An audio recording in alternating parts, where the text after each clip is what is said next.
Good afternoon, everyone. Thank you for joining us for the webinar, that is quarantine webinar. And we'll be covering the topic ushering the new age of talent management with HR leaders and subject matter experts. So, well, if any of the attendees, if they wish to ask us any questions, please feel free to send us an email with your questions. And on your behalf, we will direct those questions to our speakers. In fact, some of our registered attendees have sent us some questions pre-hand. So I'll be directing those questions to our speakers. If you're interested in knowing about any of our, sponsorship opportunities, please get in touch with us. We'll be happy to walk you through the possible modes of engagement.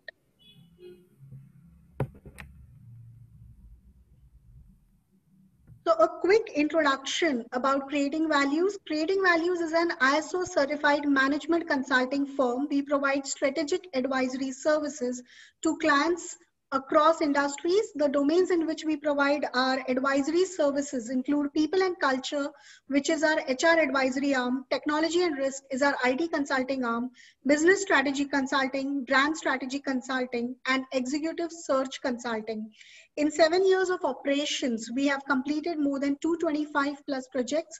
We have worked in more than 15 industries, and we are proud to have a repeat order rate as high as 90%. These are some of the indicative services that we provide. This is just an indicative list. If there is any intervention in the space of people and culture that you wish to, take up in the coming time, please feel free to get in touch with us. We would love to discuss the possible areas of collaboration. We have a very innovative approach. We always customize a solution to best suit the organization that is in need of such an intervention. So with that note, let's start the webinar, that is quarantine webinar of today, which is on the ushering the new age of talent management. These times have shown us how, it is fundamental requirement of organizations and the HR functions to make all of their strategies, especially pertaining to talent management, quite agile. They have to ensure that the strategies are resilient so that they do not get disrupted with whatever external forces might come in. So with that in mind, today we have been joined with HR leaders who will be talking about the best practices that they might have adopted within their organization or are planning to adopt in the times to come to make their talent management practices more resilient, that deliver value, not just for the organization, but also for the employees. So let me quickly introduce our speakers who have joined us today. We have been joined by Mr. Brajesh Kumar. He is Head HR Operations at Hella India Automotive. He has over 17 years of professional experience and has been with Hella India for almost 10 years while managing strategic HR business interventions. Manufacturing and automotive are the predominant industries of his career. He is an advocate of continuous improvement and upholding high quality standards. Our next speaker is Mr. Deepak Bhandari, AVP HR for Mindsol Integrated Solutions. He possesses more than 15 years of professional experience. He has worked in diverse industries such as architecture, education, ITES, manufacturing, and entertainment. He is a progressive leader with focus on talent management, OD, succession planning, and business transformation. We have also been joined by Mr. Anshul Dureja. He is the MD and CEO of Creating Values. He has more than 20 years of professional experience. In his previous corporate avatar, he actually handled 6 diverse roles. He was also the Chief People Officer managing globally distributed teams. He has spearheaded interventions of strategic importance for many companies. He is also a happiness coach, I think a much needed trait in these troubled times. So on that note, I'll be now directing some specific questions to our speakers. It is my privilege to moderate today's session. Just a side note to the people who might be viewing and who will view the recorded session of today. We do conduct these webinars fortnightly. So in the coming years, actually today's webinar is also special because it's the last one of 2020. So in 2021, whichever topic and whichever streams we come up with, we'll be soon updating those details on our LinkedIn page of Creating Value. So please make a note of it, and please follow us on YouTube as well as on LinkedIn, so that you can stay abreast of all the upcoming sessions that we conduct. So on that note, let me start by directing some specific questions to our speakers. I will request the speakers to unmute themselves. So the first question I would like to ask Mr. Brajesh, and then move with the same question to Mr. Deepak. Mr. Brajesh, how can organizations make their talent management strategy? Uh, there's some echo, Mr. Brajesh. In fact, it's quite loud. Oh, so then If you could just, I mean, a while ago it was fine. Maybe we can start with Mr. Deepak, and in the meanwhile, if you could test if you have another headphones, and that could help. Okay, so Mr. Deepak, we'll first start with the question with you. So how can organizations make their talent management strategy agile so that it stays true to changing times? Great. First of all, I would like to thank Creating Values for arranging today's webinar, and special mention to Anshul and my co-speaker, and thank you Sujata for organizing the entire webinar today, and a very relevant questions that you have posed in terms of the today's ongoing scenario, what we are actually looking at. And I would look at not from a talent management agility perspective, but I would amalgamate this with a talent agility and a talent visibility together. So just to elaborate, according to me, talent agility is an organization's ability to change its composition of talent quickly and cost effectively to maximize productivity and get output in the business interest, because business is in the center of everything in today's world. And the beauty of current times and trends, if you say, increasing talent agility is both in favor of the organization and as well as the employees. In fact, it's the most favored and most required craves of today's workforce.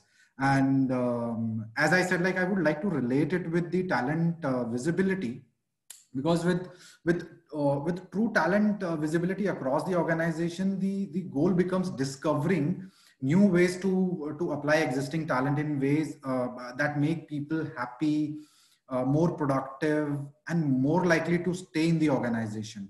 And for companies looking to maximize these 3-4 things, I just mentioned about the productivity, profitability, and employee retention, right? The first step must be understanding the skills, experience, interest, and ambition of the individuals that make up an organization of repute, if I would say. Now, we could see many examples in today's world, like where talent visibility and agility is increasing, being recognized as a key metric for success in every industry in nowadays. And thanks to COVID, where every business leader in today's time is forced to think on talent agility. And we all are naturally forced to visualize our available talent, and at the same time look for skills which will help us relevant in the business. So my submission here is to look your talent management strategy hand in hand with your talent visibility and gain maximum out of it. So quite an interesting approach and quite an interesting explanation, Mr. Deepak. Thank you for sharing your views. Mr. Brajesh, the same question to you. How can organizations make their talent management strategy agile so that it stays true to changing times? Thank you, Sujata, giving this opportunity to discuss with all of you here. Uh, in terms of talent management, particularly, I will speak on practical aspect that we follow. Actually, I think fantastic input given by Deepak there on talent agility. But what we do here in HELA particularly do not focus particularly on a particular group of employees. So normally the traditional way what happens is organization identify some talent pool, they call it as high potential employees. There are a lot of plan to develop high potential employees and reward them. Here we try to develop each and every employee to become like a high potential.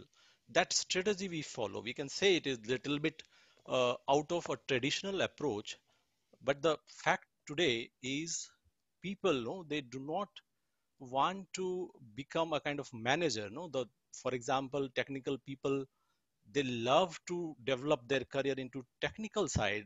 Normally, what happens in past organization used to make them manager or into administrative side even that is the way actually we have learned to work.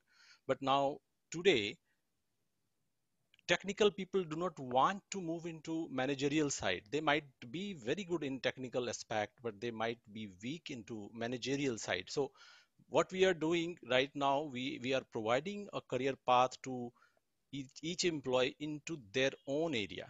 So that's the strategy we follow.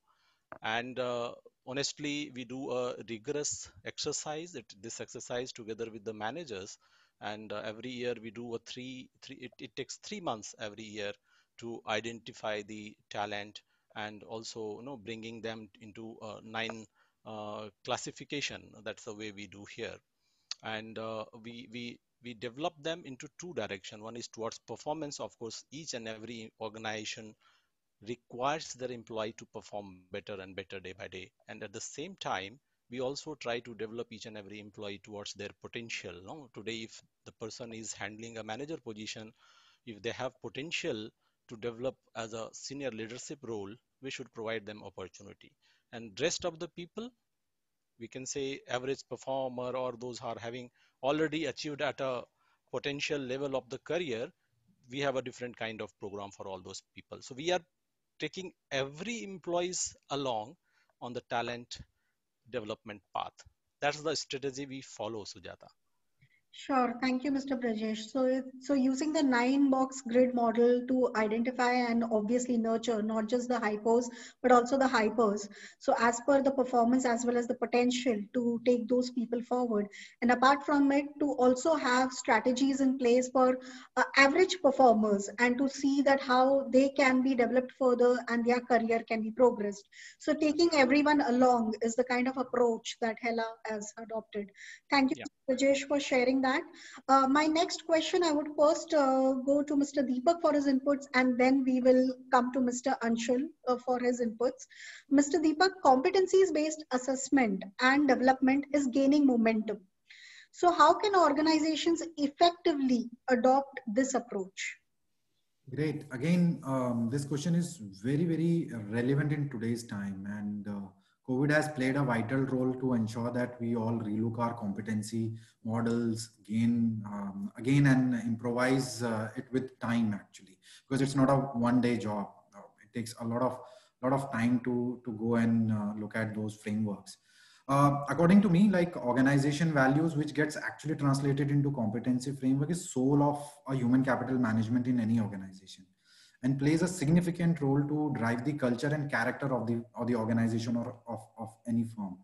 From an approach standpoint, my recommendation will be to use a competency framework at each stage of the life cycle management and improvise it on a daily basis, because we everyday work and we could experience actually that we are every day changing in today's world. Like what was relevant almost like a 10 months ago, now nowhere it is relevant.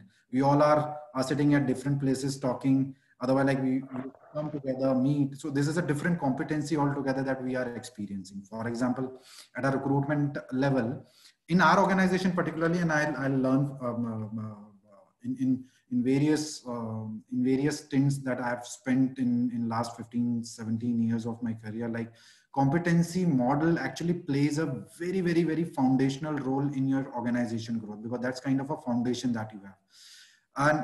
These models can be utilized at every stage of the life cycle. For an example, like you have a recruitment, I will say not a talent acquisition, but at even a basic recruitment level, the competency assessment becomes so important for us that that now organization, like especially in my organization, like we have started training our hiring managers on recruiting people basis the various competencies we require for a role.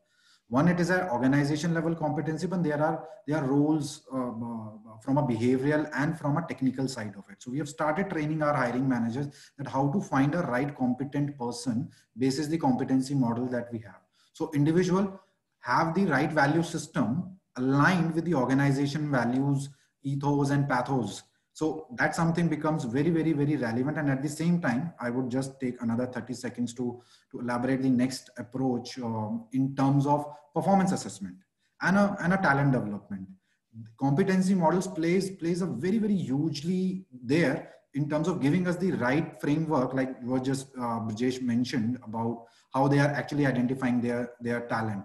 But competency framework or assessment model actually guides us towards that journey of finding that particular individual and investing in that particular individual for organization behavior and a benefit perspective. And especially like it plays a very, very vital role for us to prepare ourselves for a leadership role. Just to give a little idea about Mind's leadership development, like in last 18 to 20 years, we have developed leadership who have actually started from a building block of the organization, and today they are leading their respective functions. So they started with an entry level, and today they are heading their functions and a revenue size of quite $1 million INR. So yes, competency assessment development models are very, very important for the organization in order to take a next leap. Sure. Thank you, Mr. Deepak. In fact, rightly mentioned, even the things that were, quite very much in place and in practice 10 months ago do not stand true today. And although like several competencies that have come up, especially thanks to the pandemic, because there is always a silver lining even to the darkest of the cloud, that, agility, change management, these are some of the things that organizations have realized that no matter which level an employee is, should have these competencies specifically, because otherwise a minor disruption externally can be a major disruption internally. So just to give a typical example, like today we are facing some technical issues with Zoom. So that was an immediate change management that we had to do. We had to adopt, we had to think about what is the manner in which this webinar can be conducted despite the technical issues that we are facing. And just one side note to our speakers, in case you hear me, like my teeth chattering, do not worry about it. I'm just feeling cold. So that's not a sign of nervousness. It's only the sign of it being very cold here. So Mr. Anshul, the same question to you. If you could unmute yourself. Competencies-based assessment and development is gaining momentum. How can organizations effectively adopt this approach?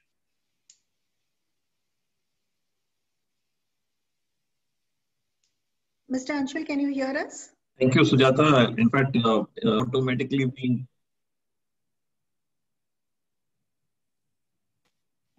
Am I audible? Yes, you are, but there is a major lag. Maybe you could turn off your camera to give your. Am I audible, Sujata? Yes. I have. Is it better now? Yes, it is. Okay, so I would keep the camera a little off. Thank you, Sujata, and a warm welcome to Deepak and Prashant. I think both of them have really added a word of wisdom in the initial bit of the pieces. I would try to match up to the level of the, I would say, thought-provoking perspectives they have shared. So when you talk about competencies-based assessments and development centers are gaining momentum, I agree with you slightly, Sujata, though I fully don't subscribe it fully. I heard Deepak talk about some of the pieces, and probably I would take that as an example. And then in the second part, I would try to answer that how can organizations effectively adopt this approach. So to my answer to the first part is that yes, it is gaining momentum and organizations have started to embrace competencies and doing ACs and DCs with that as a base, as Deepak said. However, the progress overall in the industry is very slow. Uh, and one of the main reasons is the lack of awareness is one of the major reasons. I think both my co-panelists, Deepak and Brajesh, would agree that the talent at the top is very scarce, very scarce. Yeah. So when Deepak tells me that he's doing a great job in terms of recruitment at the all the hiring managers are equipped with how do they test out competencies and all. I think it's a great initiative. I think these pieces are getting deployed and gaining momentum also across multiple organizations. But one of the challenges which remains is that how do people at the top are being evaluated for the level of the proficiencies and their performance. I think at the top level, the leadership level competencies are really not seeing any main momentum. But I am very, very happy when Deepak talks about in terms of that how he is now moving into the role-based competency. Because when we see industry is majorly organizations which are working to have a base with competencies are still relying only on behavior, which is a incorrect approach. So the ideal approach is to go for role, and I'm so happy when Deepak tells me about how he's leading that role-based competencies in itself. When we talk about talent management, today's session is on talent management. To me, no talent management is complete till the time you do three broad things. One is deriving competencies, conducting assessment centers, and then third, running the development centers. I think these three are the primarily piece. And there's a huge amount of work I think we all can do. But in the interest of time, I would not really go into the detail as of now. I think it's too much initial. Let's move forward with the webinar, and probably in subsequent pieces, I would be able to share more thoughts. Sure. Thank you, Mr. Anshul. So with that, let's move to the next question, which I'll direct first to Mr. Brajesh, hear his views, and then we'll come back to Mr. Anshul for his views on it. Mr. Brajesh, with professional and personal boundaries merging during this pandemic, do you think work-life balance will play a significant role in successful talent management? Yes, Sujata. So obviously now, if we look at least 10 months behind, what was the situation? Even the companies, like us, automotive and hardcore manufacturing company, even we were not dreaming to have kind of work from home. And this pandemic has made us learn how we can work from home. So those flexibility we have learned, really, I think it is a very ideal call, I can say. When something comes very challenging, then people start thinking about it. That's the way actually we learn how we can manage even manufacturing activities. Of course, people working there online, they cannot manage their activities working from home. But this is one aspect we have learned, depending on how new situation emerges. In past, we might have even look at 2 3 years back, and we were talking about four kind of generation working together. No, if we look at X, Y, generation Z and Z plus now, and each four categories of generation has a different kind of expectation. The generation X, they were actually now thinking about retirals and all. Now generation Z plus, for them it is work and work is life. No, that kind of methodology they adopt. So it is it is very challenging task for HR to manage this flexibility within the organization itself, wherein four mindset of people are working. So of course, I think it becomes very important for any organization to be flexible, giving the best possible opportunities to the employees. They can make a flexible working. This they should decide. Even if possible, we empower each and every employee to decide their working times. So that's the best way. Forget about discipline. Dot at 9 o'clock, there should be punching required. And I remember personal department wherein we were following, those people are coming 10 minutes late, 5 minutes late. After the end of the month, we calculate all those things we have seen. But now in the changing era, these are way behind now, and we are going into a different kind of working culture, wherein even employees are more committed towards their task, honestly. And that's the reason organization should not, go into very minute kind of exercise to track whether people where and how they are working. I think we should think about business, we should think about what the task and whether the employees are able to perform their task or not, forget about where and how they are working. So that's kind of mindset we should adopt now, I hope. And of course, during the changing time day by day, you rightly said you never know what will happen next month. Of course, I think directing someone from a central level, it is not a good idea. Let individual people decide how they want to work. So that's my submission here, Sujata. Thank you, Mr. Brajesh. In fact, yes, rightly said. I think micromanagement is out of the window now. No one really likes to be micromanaged, forget managed. Yeah. Micromanagement doesn't work. And yes, the generation now has become quite, result oriented. So tell me the task, tell me what is required, and leave it on me to deliver, is the kind of approach and the kind of attitude that employees these days have.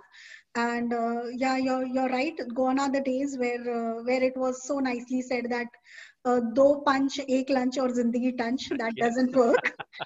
So irrespective of the timelines and the hours, if there is something to be delivered, it will be delivered. So flexibility from the organization's end is what would empower employees to deliver better. So, Mr. Anshul, the same questions to you, that with personal and professional boundaries merging, especially during these work from home times. So, how do you think the work-life balance will play a significant role in times to come in successful talent management? Sujata, in my view, I would say a good work-life balance is one of the most in-demand aspects for top talent. And when we talk about talent management, we cannot really talk anything else apart from that. It's a very, very in thing and something which is at the core of making people peak performing and productive. Ensuring that employees have a good work-life balance is also a key factor to ensure strong performance and higher job satisfaction. And it's a switch on and switch off thing. So we really need to know and define work hours in terms of when do we really want people to work and when do we want them to be off the work and spend time with their families. Unfortunately, India as a country and as a culture, it's a very, very work demanding and a very, very hard working demanding, unlike the Western peers. If you go to Europe and US, and if you compare it in India, India is a very, very word demanding market as compared to any of these Western markets. But and that's where I would say the entire essence of work-life balance comes into place. And promoting the right balance between jobs and the family time is also one of the most important piece which gets added as a value to the employer brand. So how do you really make sure when today's Gen X or probably the new generations or the 4X generations, what Brajesh was talking about, when they look and they search for their prospective employees, they also look in terms of how the organization really treats and empower and create experiences for its employees. And one of the strong experiences is the work-life balance. And having work on both sides, both as a CHRO and as a practice lead for consulting businesses, I would say the businesses should be more into offering flexibility and choose the policy they implement. Sometimes and somewhere a midway has to be carved out for the employer brand, and also the work doesn't get, I would say, there are no issues to the work, but also the family and the work-life balance should also get maintained.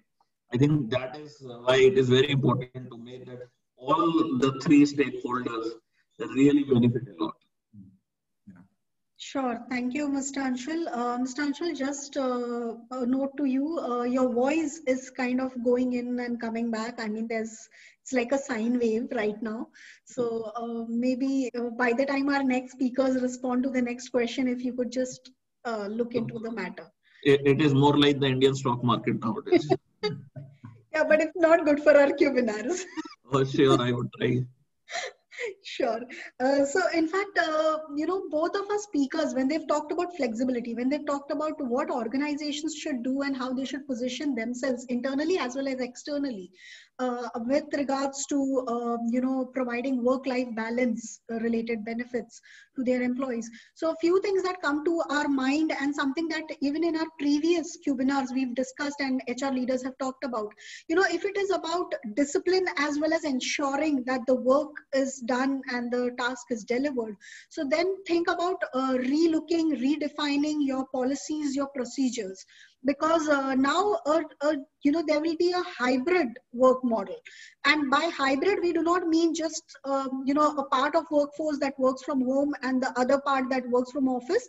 Rather, the hybrid model could also be employees demanding a flexible time, flexible week for working, maybe just 4 days a week. Maybe some would still agree for 5 days a week.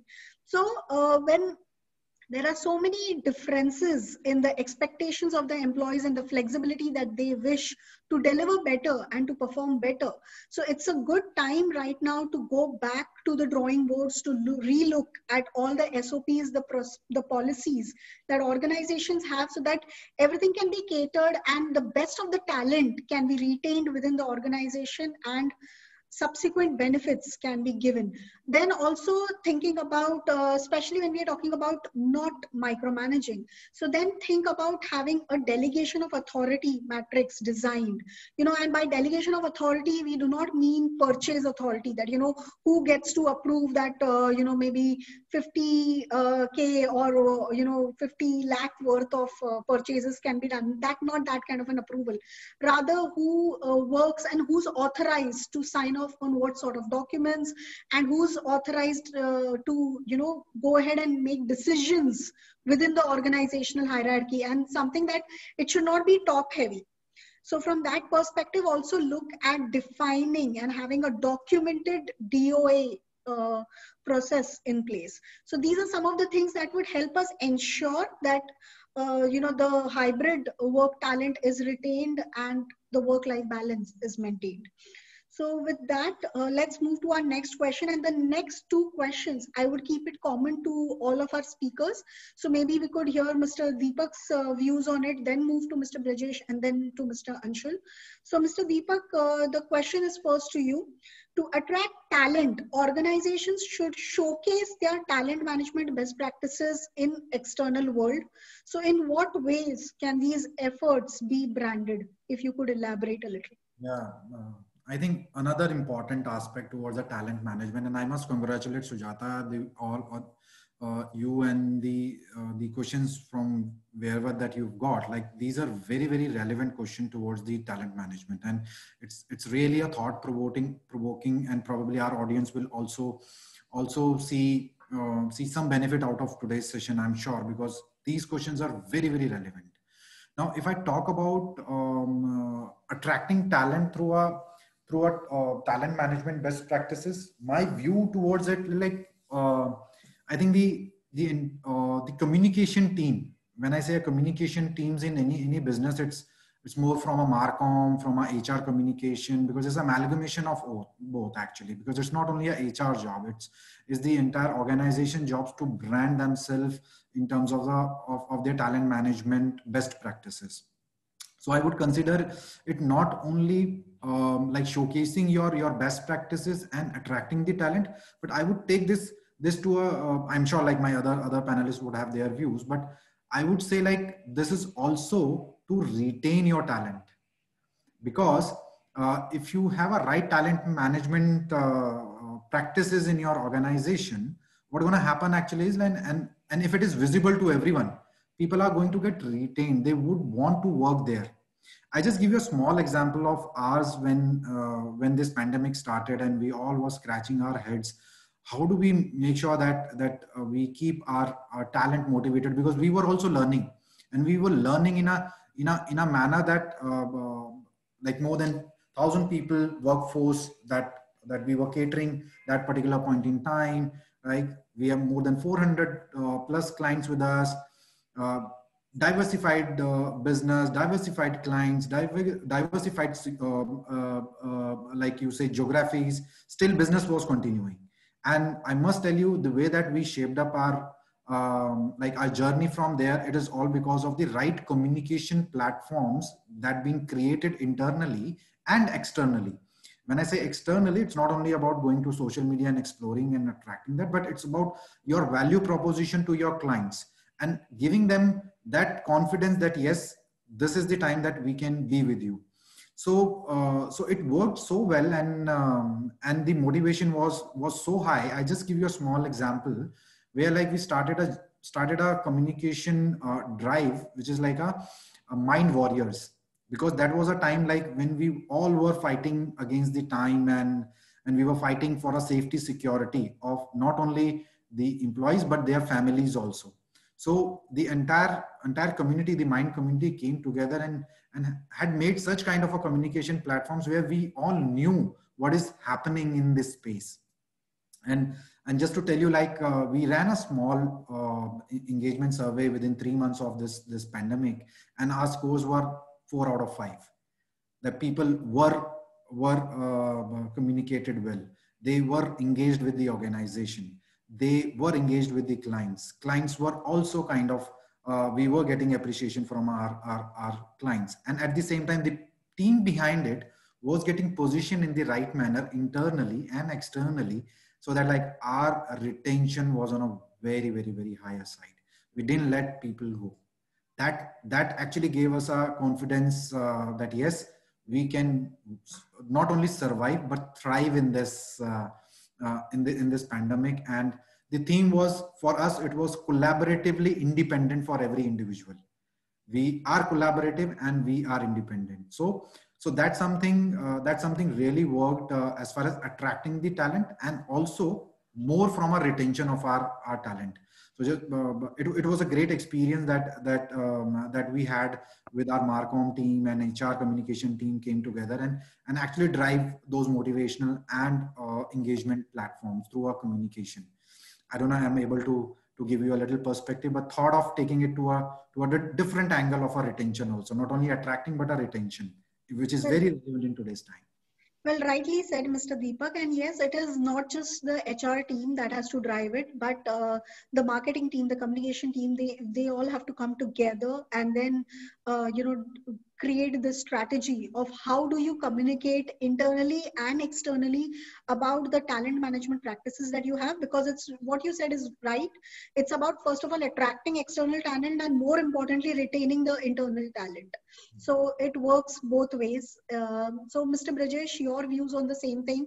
It's about the branding of the talent management practices that the organization has. So how should they do it internally and externally? Sure. I think Deepak almost covered all the things that I was willing to speak here. In addition, a few of the things. First of all, our employee becomes our brand ambassador. So when it comes to branding the employer or organization, first of the things we have to look at internally how our employees are satisfied, and the parameter should be how employees are engaged with the organization. Once this is done, of course, it will go out. We need not to go for any external tool, external platform, but the first thing we should do right is we should engage our employees in a right manner and they become a brand ambassador for the organization. If it is done, then your task is complete. In addition, of course, we have n number of branding platforms available wherein somewhere if we go for a discussion and we try to utilize all those platforms as a branding organization branding platform, like we have now even LinkedIn. I think employees are quite interactive there on LinkedIn. Look at any of the organization, you will find people are very prompt in posting various achievements, how they are feeling, and that's a vocal, no? That's a new generation. They are so vocal. Whatever they see there in the organization, in the day-to-day life, they immediately disclose it. You don't think something is going to be hidden there at only within the organization, but people used to be vocal on LinkedIn, Facebook, all the platforms that we have, and that helps how we are managing our employee, how we are dealing with employees. In addition, we have so many other platforms also now these days. I think like Great Place to Work or even Glassdoor. Of course, Glassdoor, if we look at it, looks something kind of a grievance handling mechanism, but still people at least if people are searching here and there, they go there to look at the review at Glassdoor, like kind of tools available in the market. So all these helps actually an employee to choose the right organization, and at the same time it gives a platform to all the organization to showcase their practices. Also, we are, because of into from the manufacturing sector, a lot of other opportunities. We have various programs that CII, ECMA, those kind of associations, they are providing, and we utilize those platforms as a showcasing our best practices. Sure. Thank you, Mr. Brajesh. Mr. Deepak, I think you're with us till 4:50 or 4:55. 4:50 would work, Sujata. So I think once Anshul quickly gives us his response, his views for the I would make it quick because there hasn't been anything left for me to say majorly, as Brajesh and Deepak already have covered a huge amount of piece. But I would just add one word answers to your questions and give something beyond what Deepak and Brajesh have said. But before I start, I would just like to acknowledge what Deepak said, that the questions have been beautiful and I would say really apt to the times. The only piece I would just add to it is that we haven't got these questions from anywhere. I think that's the skill what the team of Creating Values possess, to curate something afresh every time and for every webinar. So I think that was it. But in terms of what all practices beyond what Brajesh and Deepak have said, I think very few one words. Storytelling is a very impactful pieces. Building case studies, doing employee testimonials, doing a lot of marketing stuff, practical marketing, just like marketing collaterals, doing conference calls, branding. I'm just telling you some of the pieces. And I would say why only in something which is visible. Organization should also stress in terms of frameworks like EVP, employer value proposition. I think there's a good amount of pieces in terms of how do you do your branding. And more importantly, I would say branding is important, but I would say connecting to the end last mile is very important. I would just give you Brajesh company's example. I was going through Hella's website, and Hella says that their core competencies are innovative lighting systems. Second is high performance electronics, and the third is powerful aftermarket organization. So how do you, I would say, translate these core competencies into a competency which is lived by every person? So business, how do you ensure that the last mile connect happens, and that it's not only in terms of by saying, it also goes in terms of walking the talk and also branding those pieces. So that was something which I was left to talk about after both of the great personalities already had taken good amount of pieces from my words. Yes, and Anshul, such a rushed response, keeping in mind that I wanted you to ask Deepak. Yeah, I'll do that. I'll move to my next question quickly so that Mr. Deepak has enough time to respond to it. Mr. Deepak, the final question that I would like to pose to you is, what are some of the major changes that you foresee with regards to talent management in the times to come? Okay, yeah, so this is interesting, and see this from a perspective of talent management in times to come. Like, again, I don't see like talent availability and management differently, because availability and a management goes hand in hand. At least in last 17 years of my career, like I've seen that particular thing, because whatever available, you can manage that and you can develop that and then use that talent for your benefit in the organization. And it's a mutual agreement. It's like a marriage, right? So you start in the institution, and then it actually goes in. So I see that way, actually. I don't know whether it is the right way to look at it or not, but from a human behavior perspective, I'm just trying to relate it. But COVID has really made us think completely differently in this space, not only from an organization point of view, but from an individual point of view also. Last 10 months, if you talk about, like, it was very, very difficult for organization as well as for individuals. And hard reality is, like, this time has given everybody to think twice in terms of skills for individuals, and as an organization also, whether I have a right capability sitting in my kitty to manage. So that's a thought-provoking thing that I just wanted to keep it over here, because 10 months was quite a different thing for many of us. Actually, everybody must be thinking, like, what kind of a skill that I should adopt, so that if this time comes again, how do I make relevant myself for the industry, for any organization. Organization also must be thinking in terms of, how do I make sure that this time, when it comes again, I would be able to utilize this and keep it as an opportunity. As far as mind is concerned, we have taken it as an opportunity, and we have redefined our talent management and our availability metrics in a little different manner.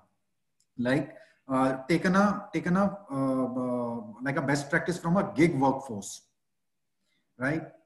It is gaining momentum, and I would really see that particular thing is gonna come very, very heavily on us, the way that the talent is available in the market. I'm sure market is gonna come back. It is coming back. The kind of a share market ups and downs we are looking at in last few weeks, I didn't see market going so up in this kind of a environment in a normal scenario.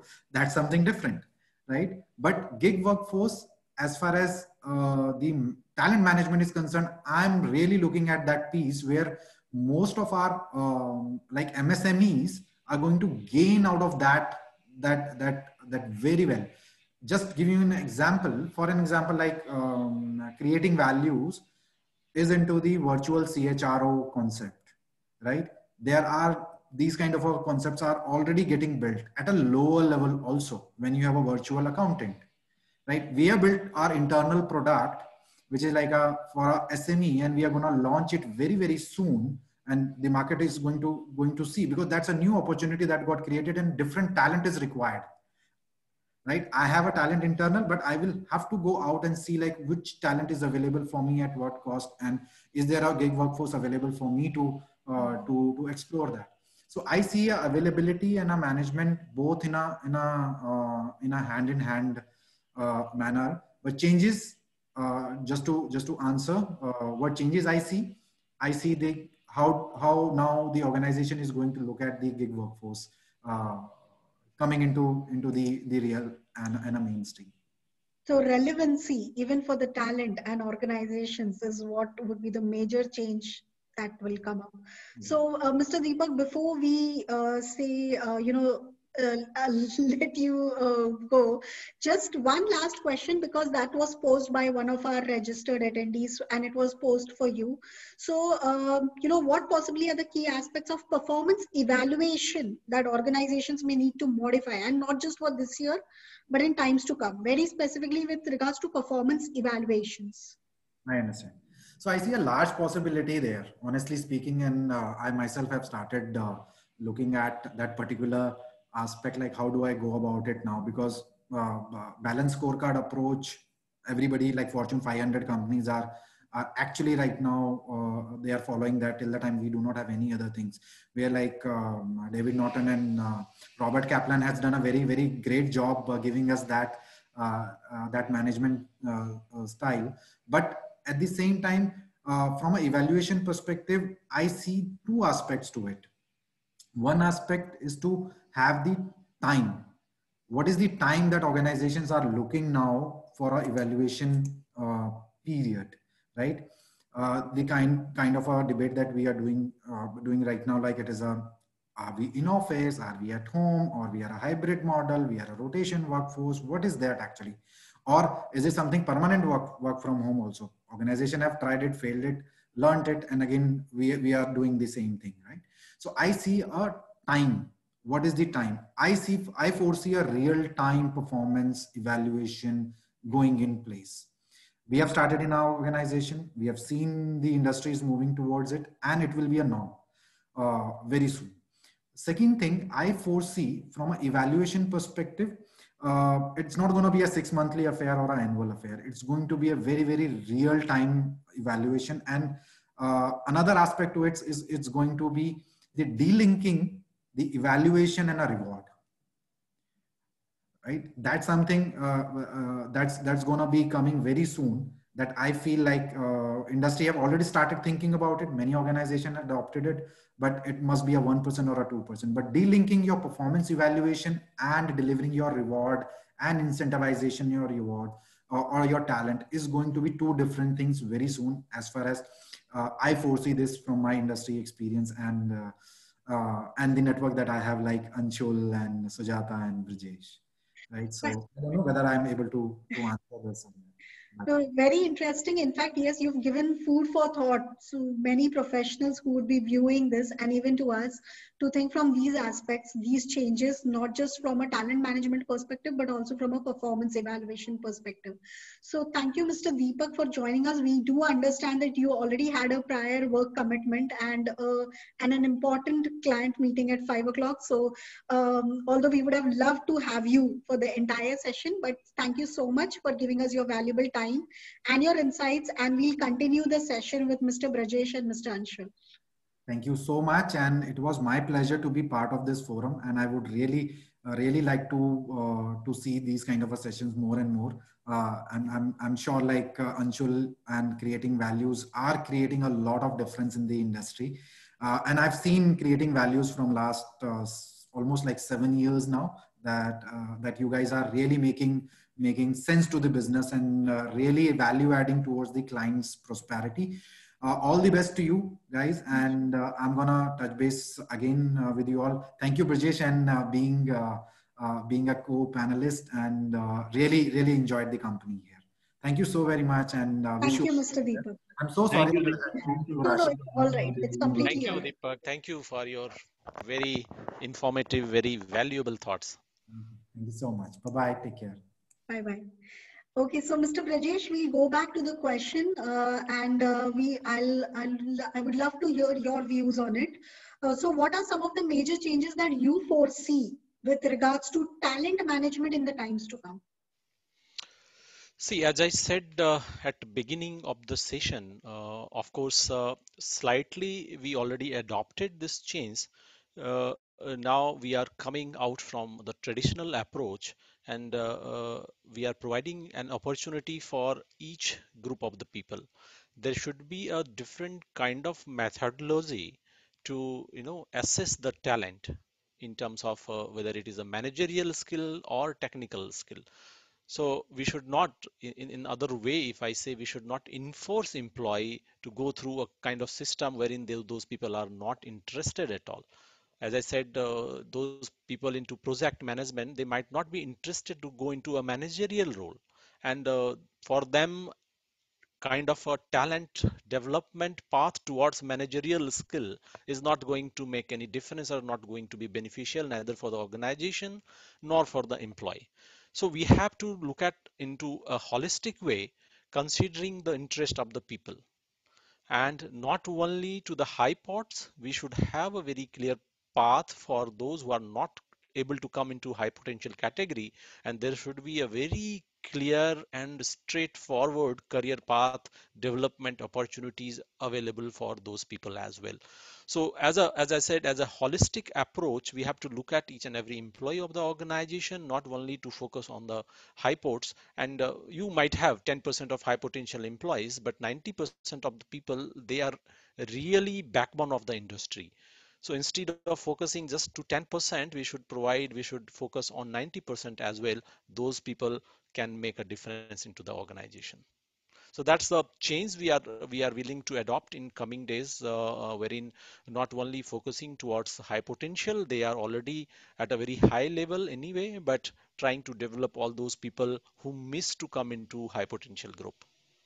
Sure. Thank you, Mr. Brajesh. So this is an interesting way of looking at it. So an alignment between the interests, the career aspirations, and then looking at how do you develop and give them a Yeah. career progression within the organization. So that's how the talent management practice might change in the times to come, or is undergoing the sort of change right now.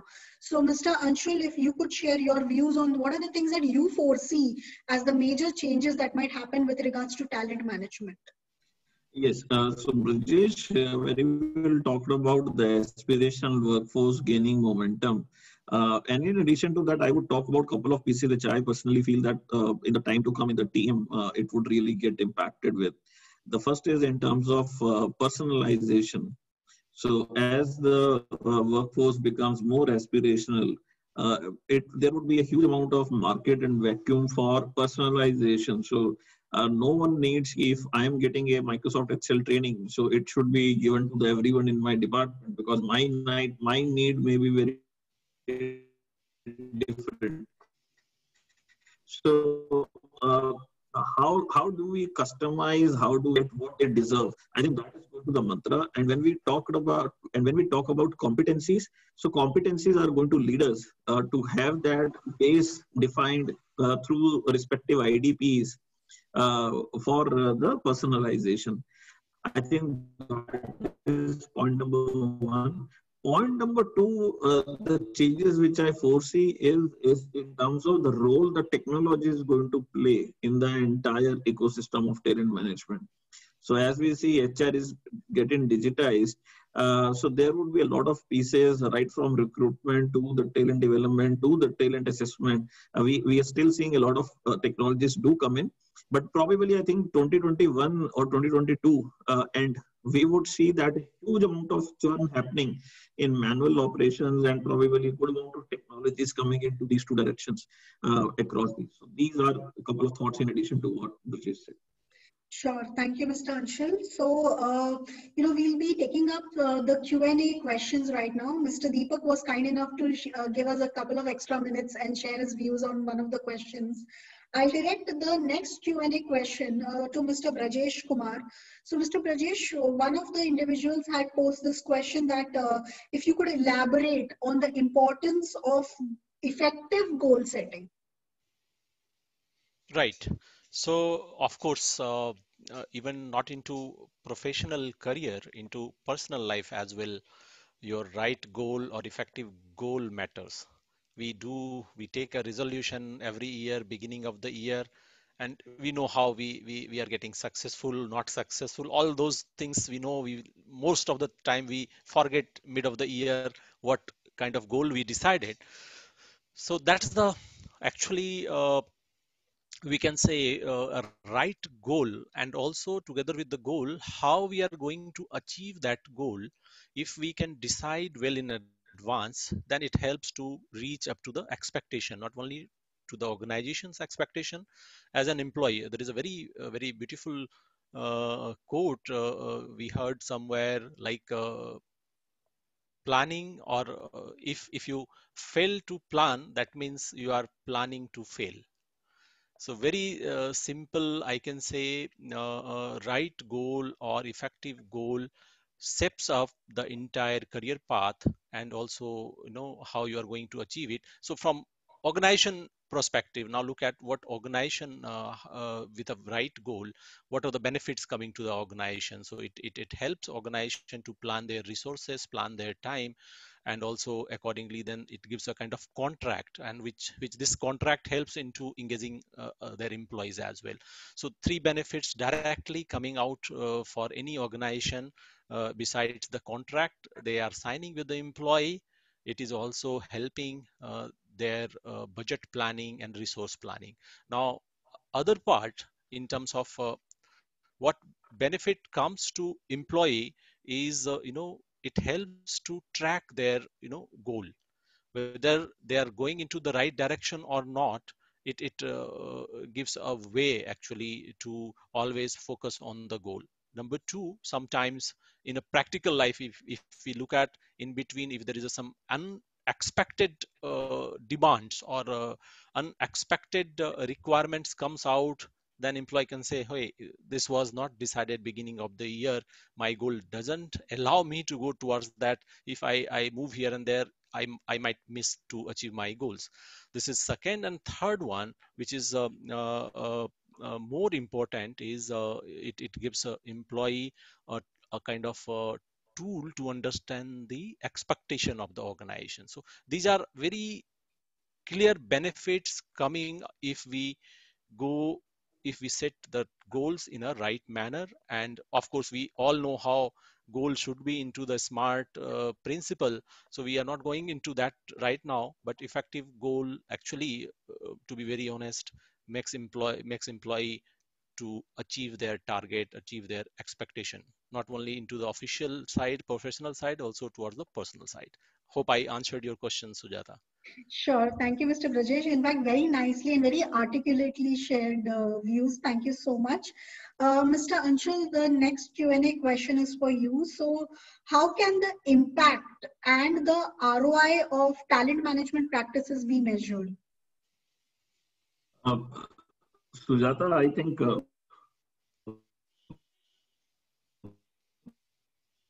Anshul, we can't hear you. It's a very difficult piece at times, which is considered that. Am I audible? Yes, but your voice is cracking. I think now it might be better. So if you could restart your answer. Okay. So what I'm saying is that it's considered very difficult and I would say complicated to determine the impact of and ROI of a talent management.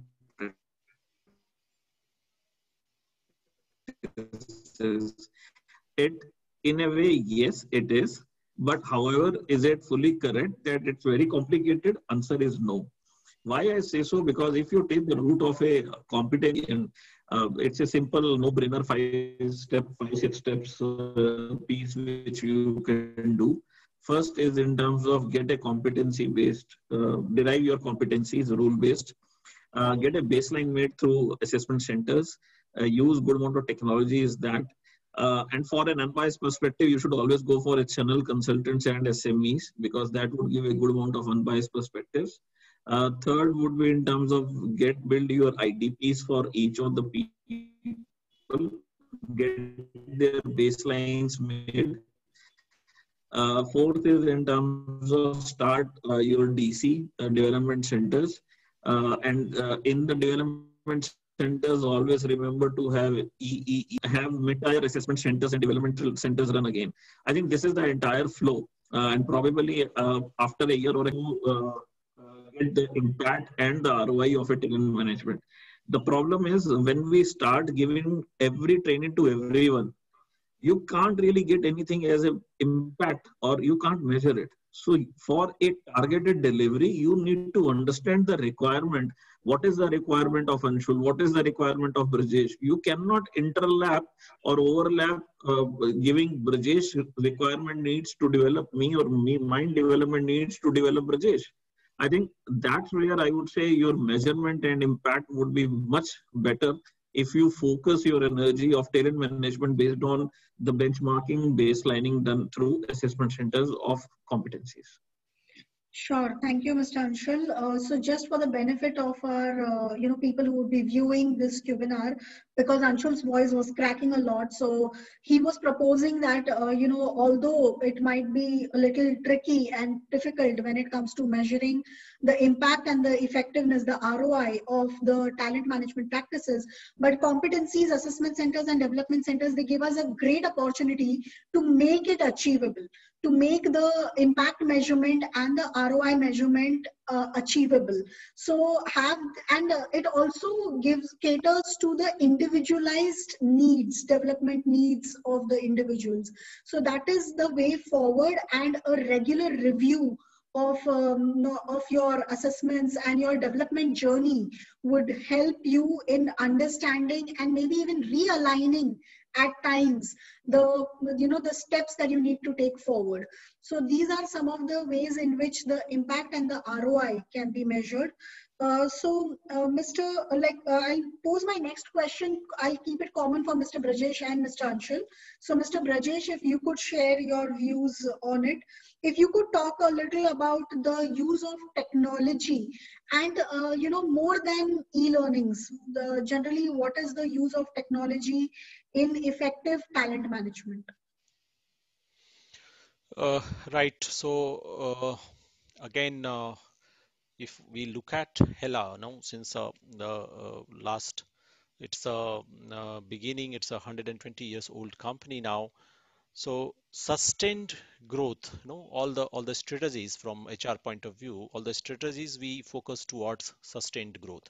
Now, in terms of technology and the way we manage our talent management tool, which gives us the talent pool, our leadership pipeline, which is a key for any sustained business.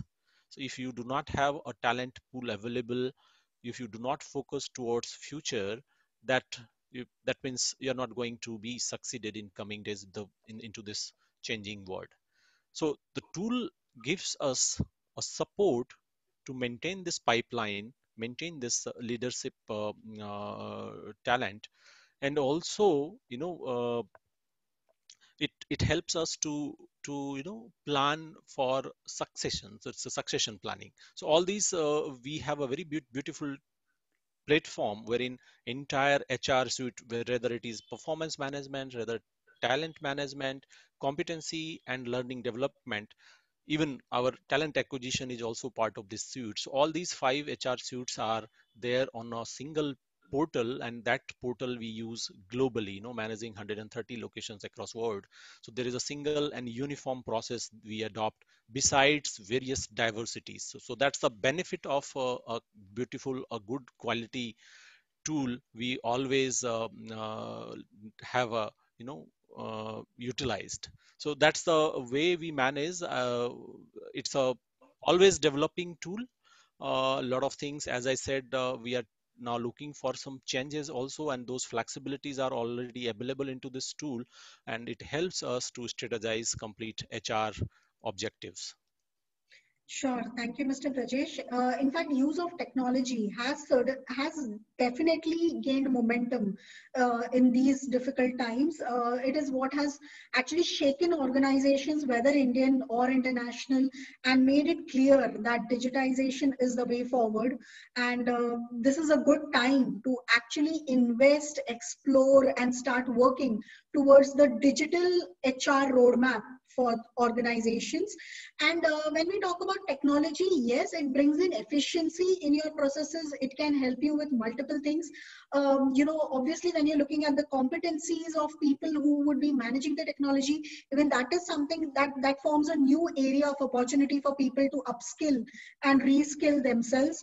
But the use of technology, it also enhances transparency within the organization. Like Mr. Right. Brajesh has mentioned, that all the various factors, aspects of HR with regards to talent acquisition, talent management, succession planning, everything have been put together on a single platform.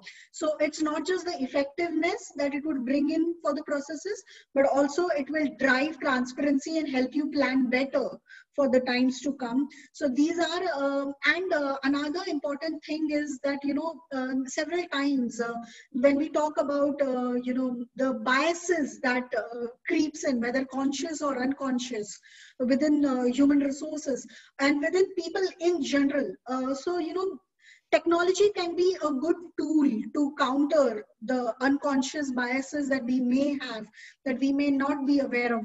So, and always, whenever any form of technology or application, any tool that you deploy within your organization, then it will always be a journey, because you might have to keep on modifying it, updating it, upgrading it to suit the requirements of your organization. And whenever an organization has to embark on a digital journey, first of all, the first step is always assessment. So first, understand where do you stand currently.